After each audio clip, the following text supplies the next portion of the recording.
तो मूवी के स्टार्ट में ही हमें फ्यूचर दिखाया जाता है जब पॉपुलेशन बहुत ज्यादा बढ़ चुकी थी और इसके लिए गवर्नमेंट भी बहुत ज्यादा परेशान थी क्योंकि दुनिया में रहने के लिए काफी कम जगह बची थी। तो इसका हल निकालने के लिए वो लोग सोच रहे थे कि क्यों ना मार्स को विजिट किया जाए, उधर के एटमॉस्फेयर को देखा जाए कि क्या इंसान वहाँ जिंदा रह सकते हैं। तो वहाँ पर भेजने के लिए वो कॉकरोच को चुनते हैं क्योंकि सर्दी हो या गर्मी चाहे कैसा भी मौसम हो कॉकरोच जिंदा रह लेते हैं। ये साल 2097 होता है। ये साल 2597 का होता है। कॉकरोच को मार्स पे भेजा जा चुका था।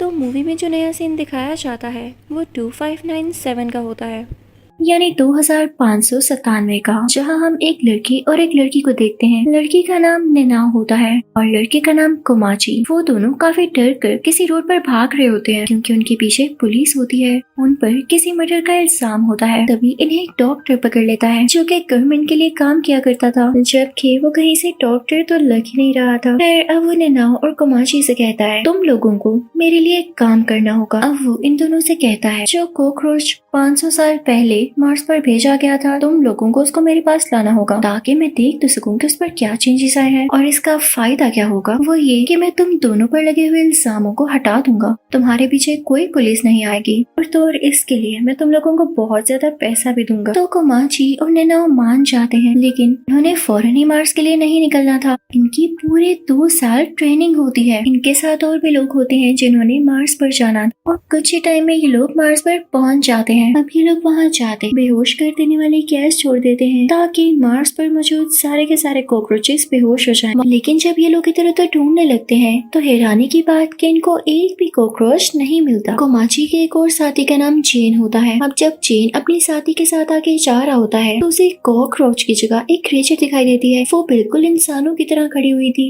लेकिन ऐसे लग रहा था कि जैसे वो आधी कोई क्रिएचर हो और आधा वो कॉकरोच ही हो। ऐसे लग रहा था जैसे उनके हाथ में कोई लकड़ी या पत्थर है और अगर उन्होंने अपने अलावा यहाँ पर किसी को देख लिया तो उस पर हमला कर देंगे। तो जेन अपनी साथी के मुंह पर हाथ रख लेता है और उसे चुप रहने का कहता है क्योंकि ये क्रिएचर्स मासूम तो नहीं लग रहे थे। अपने नाव और कोमाची भी एक साथ जा रहे होते हैं, उन्हें भी यही क्रिएचर्स दिखाई देते हैं। वो उनको देख के काफी डर जाते हैं और स्टिल खड़े हो जाते हैं। लेकिन तभी वो कॉकरोच के जैसे दिखने वाला क्रिएचर भाग कर आता है और नेनाओ की गर्दन तोड़ देता है। वो इतनी ज्यादा क्विकली आता है कि कोमाची उसको रोक भी नहीं पाता। ऐसा करते ही वो वहाँ से गायब हो जाता है। न जाने इसको नेनाओ से क्या दुश्मनी थी। नेनाओ से तो नहीं, लगता है इसको पूरे इंसानों से ही दुश्मनी थी। हाँ, वो सब नेनाओ को वापस स्पेसशिप में ले आते हैं तो डॉक्टर भी ने कंफर्म कर देता है जिस क्रिएचर ने इस पर अटैक किया वो कोई और नहीं बल्कि वही कॉकरोचेस जो कि 500 साल पहले यहाँ पर भेजे गए थे। और जाहिर है एटमॉस्फेरिक चेंज तो हर एक चीज पर होता है, तो इन पर क्यों ना होता।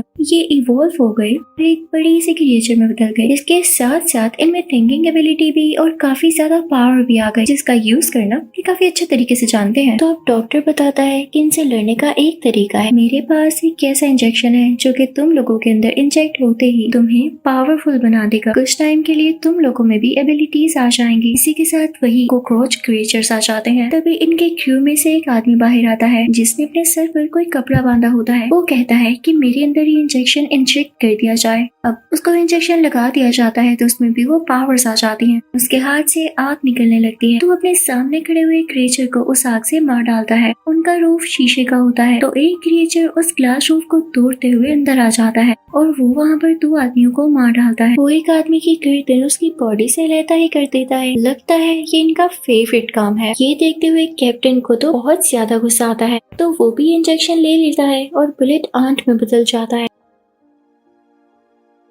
उसमें काफी पावर्स आ जाती है तो वो क्रिएचर का बहुत बुरा हाल करता है, उसकी बॉडी को काट डालता है। अब ये कॉकरोच आर्मी इनके स्पेसशिप की तरफ बढ़ने लगती है। अगर तो वो स्पेसशिप के अंदर आ जाती तो वो सब लोगों को भी मार देते और स्पेसशिप को भी डिस्ट्रॉय कर देते। तो ये सब लोग प्लान करते हैं कि अपने स्पेसशिप को लेते हुए यहाँ से निकल जाएं, लेकिन इससे पहले ही स्पेसशिप में एरर आ जाता है और ये लोग ऐसा नहीं कर पाते। तभी ये सोचते हैं कि हम पुरानी स्पेसशिप से जा सकते हैं, तो क्यों ना उसमें जाया जाए। अब ये सब लोग स्पेसशिप की तरफ चल पड़ते हैं, लेकिन कोमाची को बिल्कुल अच्छा नहीं लग रहा होता क्योंकि नेनाओ मारी जा चुकी थी। ये सब लोग उसको यहीं पर छोड़कर जा रहे थे। तो कोमाची नेनाओ के पास जाता है। वो उससे कहता है कि मैं वापस जरूर आऊंगा और तुम्हें लेकर जाऊंगा। यहाँ पर हम देखते हैं कि नेनाओ की बॉडी में कुछ चेंजेस आ रहे होते हैं। अब ये सारे लोग वहाँ से निकल जाते हैं, लेकिन तभी देखते हैं कि इनके सामने क्रिएचर्स का पूरा ग्रुप खड़ा है जिनको हराना बहुत मुश्किल है। तो इनमें से एक और आदमी खुद को इंजेक्शन लगवाता है। वो भी एक खौफनाक क्रिएचर में बदल जाता है जो कि किसी मॉन्स्टर के जैसे थी और उसकी एबिलिटी ये थी कि वो अपने मुंह से आग निकाल सकता था। वो उन पर आग फेंकने लगता है जिससे वो इस वेव से तो छुटकारा पा लेते हैं। अब वो आगे बढ़ने लगते हैं, लेकिन ज्यादा दूर नहीं गए थे कि तभी सामने से उनकी और आर्मी आ रही होती है। तो अब दो लड़कियां खुद को इंजेक्शन इंजेक्ट करती हैं और क्रिएचर में बदल जाती हैं। ये सब उन क्रिएचर से लड़ने की बहुत कोशिश करते हैं, लेकिन इस बार बार नाकाम हो रहे थे क्योंकि वो क्रिएचर बहुत ज्यादा स्ट्रॉन्ग थे। अब इनकी गाड़ी भी आउट ऑफ बैलेंस हो जाती है और पलट जाती है। उसमें से आग निकलने लगती है।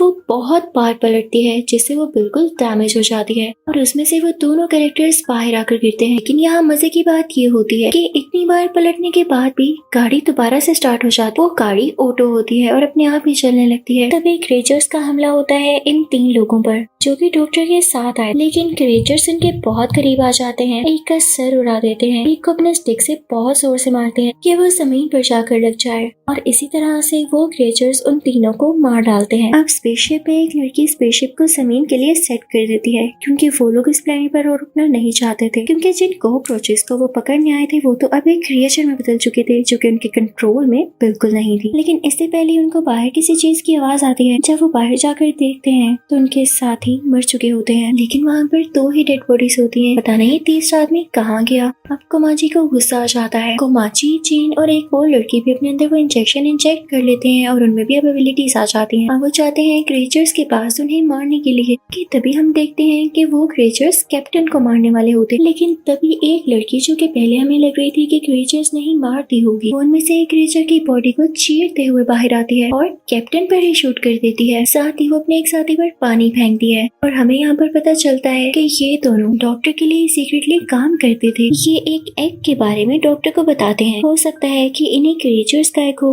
उतनी देर में उस एग में से 2 क्रिएचर्स बाहर आ जाते हैं और तभी स्पेसशिप भी जमीन पर जाने के लिए तैयार हो जाती है। अब जब ये वो न्यूली बॉर्न क्रिएचर्स देखते हैं तो वो बाकी क्रिएचर्स को बुलाने लगते हैं कि वो स्पेसशिप को रोके। तो सारे के सारे क्रिएचर्स उड़ते हुए वहाँ पर आते हैं। अब ये सारे क्रिएचर्स इनकी तरफ बढ़ने लगते हैं। तो इनसे लड़ने के लिए इस वक्त सिर्फ कोमाची, चेन और एक लड़की ही बची थी और इनको समझ नहीं आ रहा होता कि वो इनसे कैसे लड़ेंगे। अब चेन को एक आइडिया आता है। वो सोचता है कि एक बार इंजेक्ट करने से हमें थोड़ी सी एबिलिटीज आती हैं। अगर हम ये इंजेक्शन दूसरी बार लें तो हमें ज्यादा एबिलिटीज आएंगी। ऑब्वियसली अगर तीसरी बार लेंगे तो हो सकता है कि हमें ये सारी एबिलिटीज आ जाएं जो कि कॉकरोचेस में है। अब ऐसे ही होता है। जब चेन 3rd टाइम वो इंजेक्शन लेता है तो उसके पर भी निकल आते हैं और यही तो वो चाहता था। अब वो उन कॉकरोचेस से लड़ने लगता है,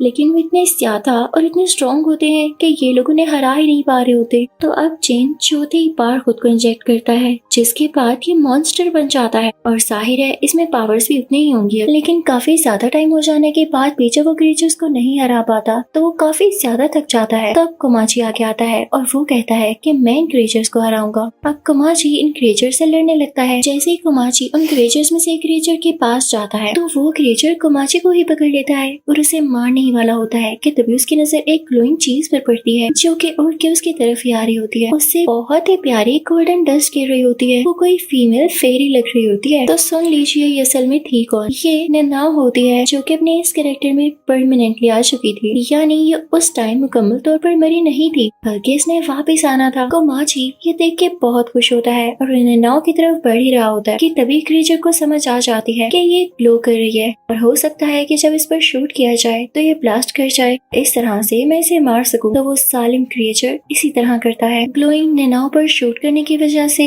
वहाँ पर ब्लास्ट हो जाता है और नेनाओ फिर से गायब हो जाती है। लेकिन कोमाची भी वहीं पर होता है और उसकी जान को भी खतरा था कि कहीं वो चल न जाए। तो चेन उसे उठाकर वहाँ से ले जाता है और कोमाची नेनाओ को आवाजें देता रहता है क्योंकि वो नेनाओ को पसंद किया करता था और अब उसका एंड होता हुआ देखकर वो बहुत ज्यादा दुखी था। कोमाची बेहोश हो जाता है और अगले ही पल जब उसे होश आती है तो देखता लगता है कि जेन उसके सामने है, लेकिन अब वो एक पूरा का पूरा क्रिएचर बन चुका था। कोमाची उसे कहता है आओ जेन चले यहाँ से, लेकिन जेन कहता है नहीं कोमाची, मैं मार्स का ही एक क्रिएचर बन चुका, मेरा जमीन पर जाना ठीक नहीं है मेरे दोस्त, मुझे यहीं रहना होगा। मैं नहीं चाहता कि मेरी वजह से किसी को कोई भी मसला हो, तुम जाओ, मैं तुम्हें हमेशा याद रखूंगा। कोमाची ऐसा करना चाहता तो नहीं था, लेकिन उसे करना पड़ता है। वो बहुत दुखी था कि उसकी दोस्त नैनाओ भी नहीं रही और अब जेन भी यहीं रह गया। अब कोमाची स्पेसशिप की तरफ चला जाता है। अब उनका अगला टारगेट जमीन ही होती है। फिर हम डॉक्टर को देखते हैं जो कि ये सारी स्टोरी दुनिया को बता रहा होता है और लाइव टेलीकास्ट दे रहा होता है। अब जब गवर्नमेंट को ये पता चलता है कि उनका इतना वक्त और पैसा जाया हुआ